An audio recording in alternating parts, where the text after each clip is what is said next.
Hi there. Tonight I would like to talk a little bit about these three books. It's a trilogy. It starts with Who Am I? That was the first book. Yoga, Psychedelics, and the Quest for Enlightenment. And then the next book is called I Am Love. Who am I? I am love. Yoga, Ayahuasca, A Course in Miracles, and the Journey Back to the Place We Never Left. And finally there is Love Is. It's the final book in the series, in the trilogy. And the subtitle is The Eternal Way to True Happiness. The Eternal Way to True Happiness. Love is. So I'm here to finally actually present these three books. Let's start with this one. Who am I? This is the first book. This book started in like 2007 after I really first got into ayahuasca and started exploring ayahuasca. And then I began to write a book because I had been a yogi for 10 years before that. And I wanted to look at the connection between yoga and plant medicine or psychedelics, particularly ayahuasca, and that's how this book came about. And the book tries to look in a balanced and even-handed way at what you might call the debate, which is, there are people that say psychedelics are a trap. They're a cheating way to get to spirituality. They're not a true path. They're a dead end, etc., etc.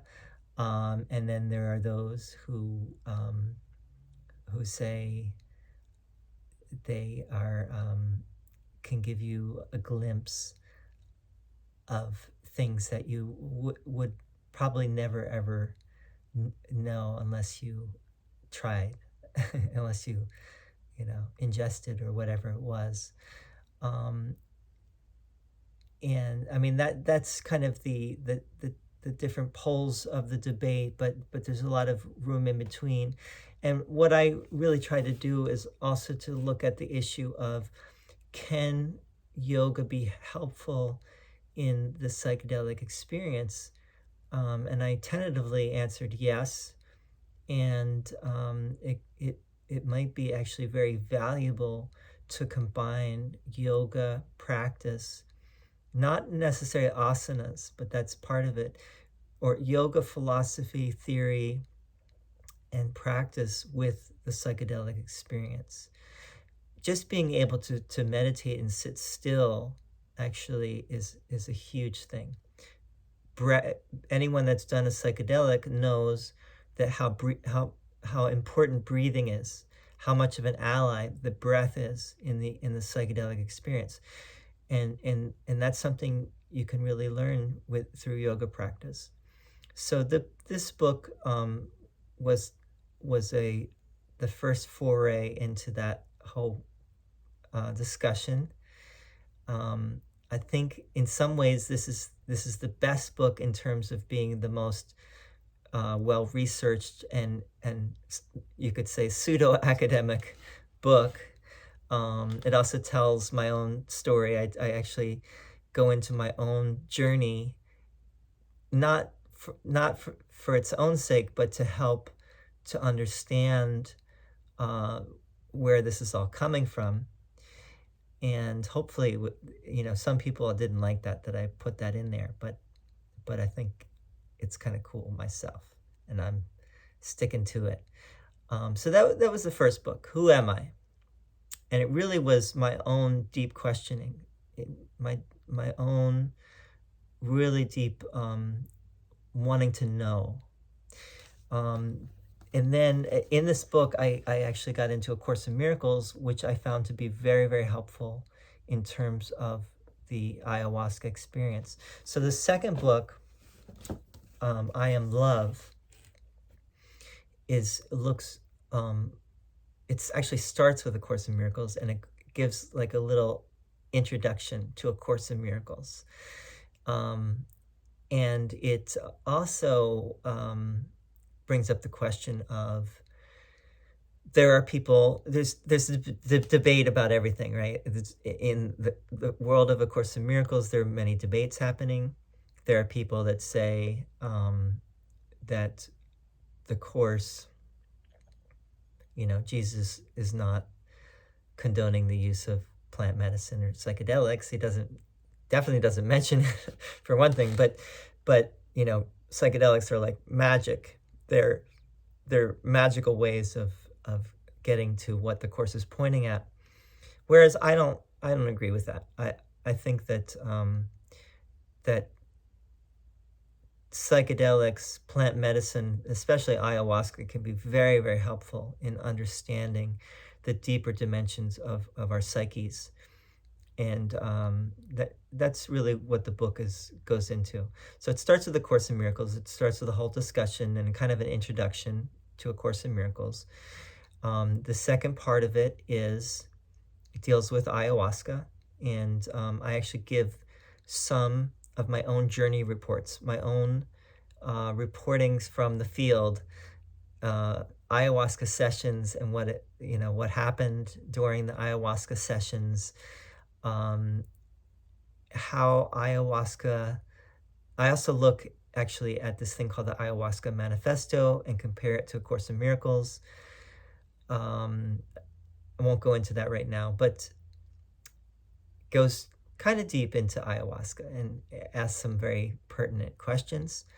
And the third section of the book, so it's 3 sections. The third section of the book is yoga philosophy, especially Vedanta and particularly Advaita Vedanta, which is the ancient philosophy of non-dualism that is in the Hindu tradition, goes way back to the Upanishads, which were some of the earliest scriptures and some of the most revered scriptures in the Hindu tradition are the Upanishads, which were the end of the Vedas. That's what Vedanta means, the end of the Vedas.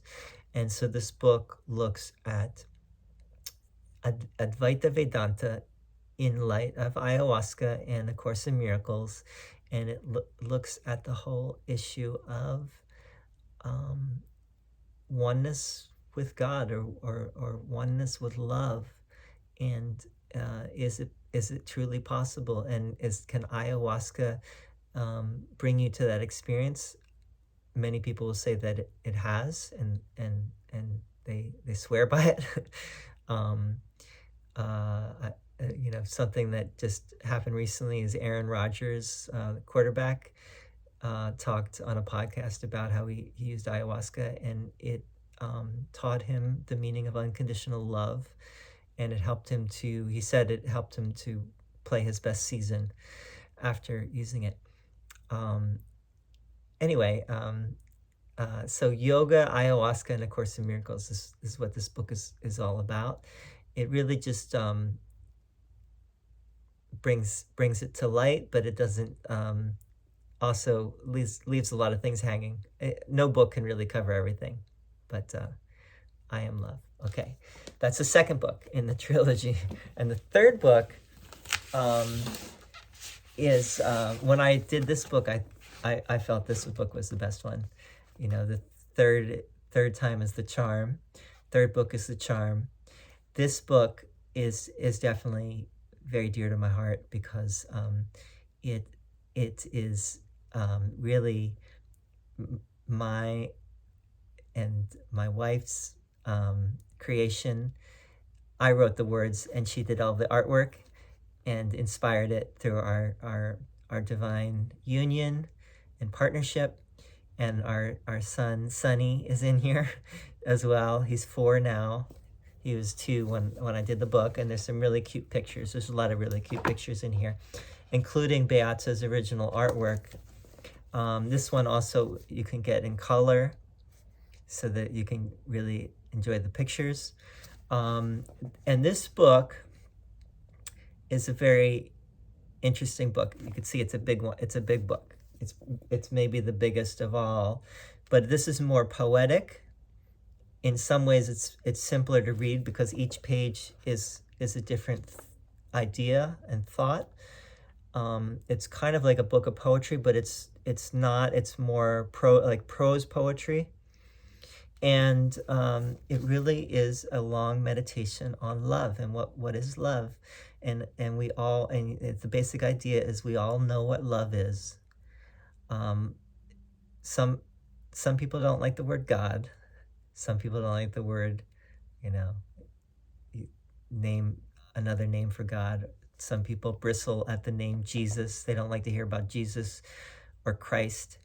Um, and this book tries to bridge the gap and say that I think just about everyone, some people are in denial. Some people are not maybe um, fully allowing themselves to go there, but we all know what love is. We all can, you know, we may not agree about God, but we can all agree more or less about love, and we understand what that is. We know what that is. So the book, actually, this is a continuation of the other two books. It does definitely draw deeply on A Course in Miracles, which is, and it draws deeply on Advaita, the idea of non-dualism, which is that the only reality, the only true reality is love. Love is the only thing that's real. Everything else is part of this cosmic illusion that we're all in the process of waking up from. And we're all going back. We're going home to love once again. If we could do it, we can actually, even here and now, we can live in love if we choose that, if that's what we want. And my feeling is that if you look at the greatest songs and music that have ever been produced, it's really artists that tapped into this, and they brought it into, and they were able to put it on record and for us to enjoy, and we all know that, all we need to do is listen to music, and it'll bring us back. So the book actually takes 45 songs. 45, most of them are classic rock songs, and it weaves it into the book, these classic rock songs. There's a page early on that lists the songs, actually. Not many people, I think, would get this book unless they really spent some time with it and really tried to understand. This is the page that goes over what the songs are. I'll read you some of the songs. Ain't Talking About Love, Van Halen. All Right Now, Free. Beyond Belief, Elvis Costello. Bitch, The Rolling Stones. Blue Sky, The Allman Brothers. Both Sides Now, Joni Mitchell. And so this book weaves all the songs into the discussion, into the philosophical meditation.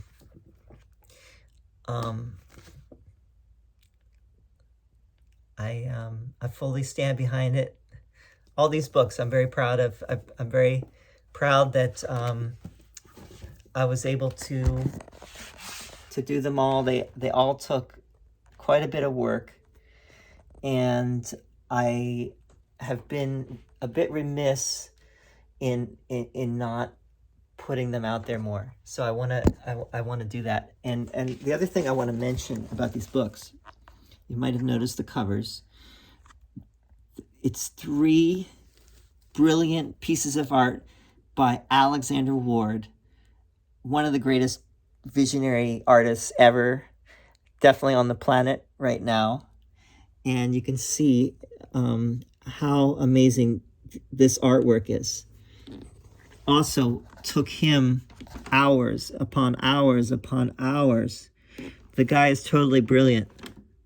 Totally brilliant. I'm completely honored that he agreed to do this. And it says a lot. It says a lot about what it is that he agreed to it.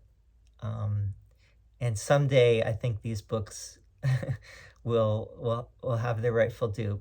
Right now, they are, you know, attracting dust. No, I'm kidding. A lot of people, there's been a lot of people that have gotten these books, but I want to put them out there more, and at the very least, you know, as Mark Twain once said, a classic is a book that everyone has, but it's up on the shelf and no one reads it, like Moby Dick, right? How many people have actually read Moby Dick? I started it and I never finished it. Someday I might read it. I don't know. But that's why I don't expect anyone really to read my books. But they would make nice coffee table book, you know, coffee table decorations. Just having them around, and you can flip through them, and you know, get a nugget of wisdom here and there, or you could actually read the darn thing and get that much more out of it. But you know, I think the main thing is the joy in the process of doing it, and that is something that you know, it made all the it was a labor of love. It made it all worthwhile, right? So whether people read it or not is not, you know, so important. On the other hand, everyone needs to make a living, including myself, and given the amount of time and effort and hours that went into it, I do definitely want to get something back. So I want to put it out there, and I would love your comments on this video. I would love to hear from you. I'd love to send you a signed copy of the book. Most of the books are just, I would just ask for a signed copy sent in the mail to you, something like $22. If you want to give more, great. I think $22 is fair. I would make maybe 10 or 15, maybe 10 from that. But I would make more that way than if you buy it on Amazon. So let me know if you want one, and I'd love to send it to you. And maybe you'd be willing to write a review as well, because reviews help. And thank you so much for watching. Leave a comment, and feel free to reach out anytime. Thank you. Namaste.